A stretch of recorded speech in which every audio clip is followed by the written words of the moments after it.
E cada qual teve a sua oportunidade de produzir alguma coisa que achava que era válido. Agora está mais parado um pouquinho, mas não é parado pelos artistas e tudo, é pela própria situação. A coisa mais densa que a gente pode sentir era o clima que havia em todo a época do Rio de Janeiro e de São Paulo, quando foi o pré-Brasília e construção de Brasília. E agora com essa constatação de que Brasília está sedimentada e os problemas também estão agora mudados, as ilusões, as fantasias. A gente tem que rever coisas. E a vida da gente é bastante curta para a gente não pensar que vai estar revendo as coisas de todos os tempos para sempre. A gente, quando muito, tem que fazer uma constatação de si próprio. Então, eu posso fazer uma revisão das minhas coisas e dentro dos meus conceitos, das minhas mudanças e da minha produção, do que é e tudo. Então, eu me sinto assim que eu já tenho uma obra feita, um trabalho resolvido já e que não me cabe dar valor a ele ou não, valorizar ou não. A gente não pode estar julgando independente do que fez, ou fazer uma avaliação. Dizia lá para os meus alunos, quem é banana da bananeira, quem é laranjeira da laranja, e a gente também dá os produtos que a gente pode fazer pela sua própria capacidade, pelo seu próprio gosto, com as suas próprias características. E não tem margem de mutação dessas variações. Então, eu digo, o que eu pude fazer, eu realmente fiz. Na aula, na escola, na universidade, na sociedade, no ateliê. Isso eu fiz, e se não fiz melhor, foi porque não fui competente para fazer melhor. Mas o que eu pude fazer foi realmente o que está já elaborado. E eu estou tranquilo. Essa maneira de fazer as coisas, de viver, de produzir, refletem no que está sendo feito no meu trabalho. Né? Maravilha, né, Douglas? Eu acho que é maravilha poder dizer isso, né? E Maracela, então, também fiquei muito curiosa, porque você teve uma experiência muito significativa também, né? Todo mundo conhece, né? E o Instituto de Artes foi um aglutinador importante. Você olha por aqui assim e assim você pode fazer assim, ó. Olha, eu sou péssima. Não, mas você pode fazer assim, pôr no seu colo e fazer assim, ó. Mas você assim, está gravando? Não, mas aí eu estou pegando a sua... Não estou pegando o seu rosto. Levanta. Pois é. Eu estava adorando fazer com o Douglas daquele jeito. Olha. Peraí, eu acho que eu preferi fazer assim, tá? Que aí firma. Ih, Marcela, só que parece que fechou. Fechou alguma coisa aqui. Será que é assim mesmo?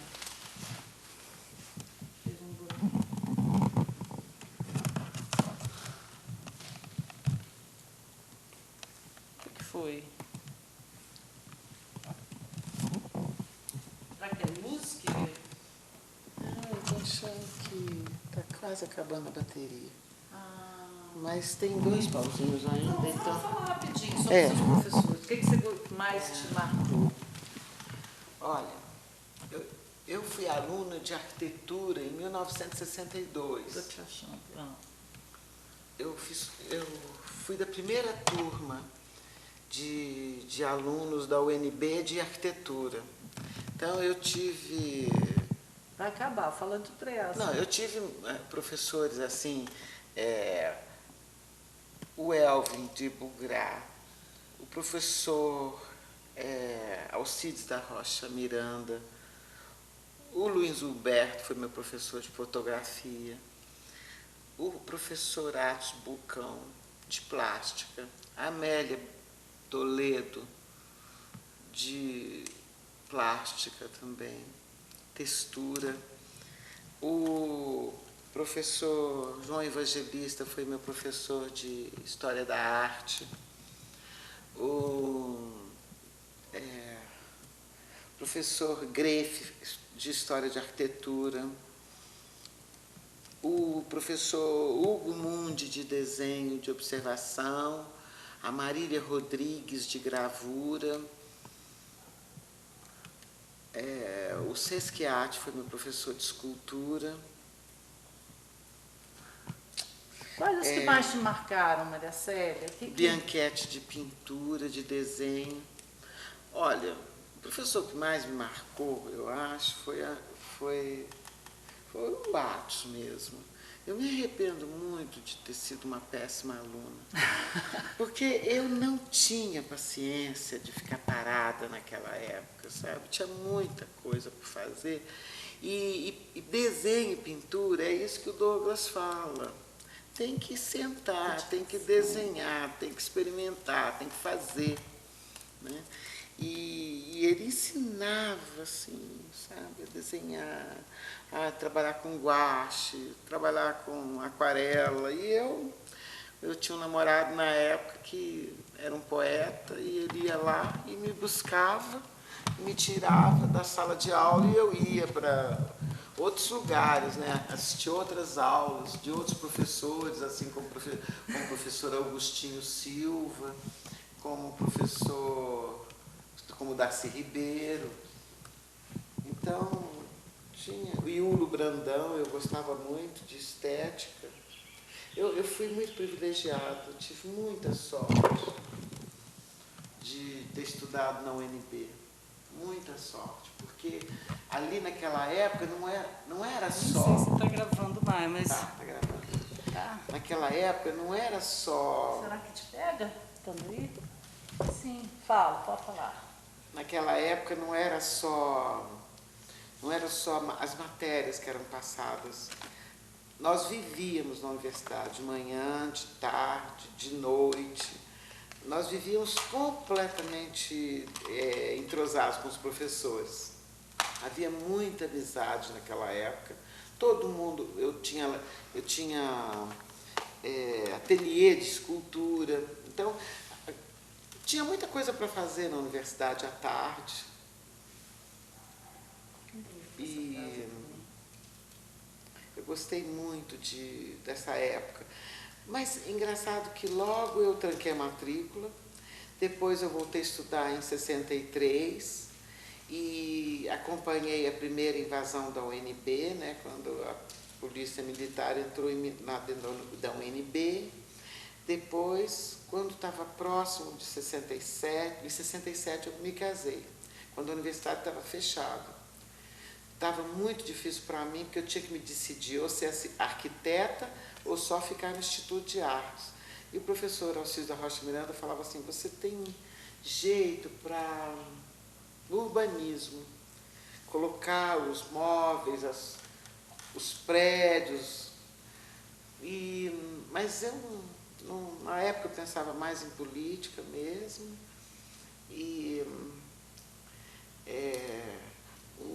Um dia, todos os professores resolveram acompanhar 6 que tinham sido mandados embora. Então, foram 300 embora. Eu achei... 300? Então, acabou o INB, foram todos os professores embora. Eu acho que eles deviam ter pensado antes. Porque como eu já tinha tido essa experiência na CASEB, quando todos os professores queriam pedir demissão, e só alguns pediram, eu me lembro que foi uma grande perda, porque, por exemplo, a minha professora de literatura, que era a Araberg, eu nunca mais tive outra professora igual. A irmã dela casou com o Clóvis Sena, que é aquele cronista. Dá para você procurar essa Araberg para fazer entrevista. Mas então é isso. Então eu acho que eu tinha visto na CASEB que quando quer fazer um movimento e pedir demissão, tem que pensar mais no efeito da cidade. Porque nós sofremos muito em Brasília com os professores terem pedido demissão, porque o próprio Juscelino não queria fazer a universidade porque ele sabia que dava lá no Rio de Janeiro, dava muito problema para ele, a Uni, e os professores também entravam em greve, eu não sei se era isso, mas eles não queriam fazer universidade. Então, quando só tem 2 anos, só 2 anos e já 300 professores pedem demissão e vão embora. Aí depois vieram os militares, que também tinham medo da UNB e começaram a perseguir os professores dentro da UNB. Então, existiu um filme em 1964, da primeira invasão da UNB, e depois tem outro filme da UNB de 1968, que eu fiz, que é o Honestino, que é outra fase da UNB. Depois vieram outras fases na UNB. Depois eu estudei na UNB em 82, quando eu fui aluna do Douglas, de pintura. 82? Da Kathleen, de gravura. Depois eu fiz comunicação em 72. Primeiro eu estudei em 62, arquitetura. Não acabei. Fiz tudo que você pode imaginar de artes, do Instituto de Arte. E de estética, e de filosofia. Naquela época a gente podia fazer parte de outras matérias, né? Dava uma cultura melhor para a gente. Depois, você aproveitou bem, né? Aproveitei o máximo. A UNB eu aproveitei o máximo. Em 72 eu fiz comunicação, numa época ótima, com o professor Francisco Ramalho, que foi quem acreditou em mim como fazendo cinema, quando ele viu um trabalho que eu fiz sobre habitação, que eu unia slides com som. Aí ele falou, faz cinema, aí me deu muita força. E mais tarde, aí conheci o Douglas em 1982, que também foi uma marcante para mim, porque foi quando eu parei de contar meus filmes nos bares e comecei a fazer meus filmes, porque ele falava para mim, não, Maricele, faça, não conta, não diz, vai. E eu aí comecei a fazer do jeito que eu posso, que é com vídeo, e comecei a fazer. Desde aí a minha videografia começou a partir de 82, quando eu fiz a história do Núcleo Bandeirante. Isso daí já, né, outra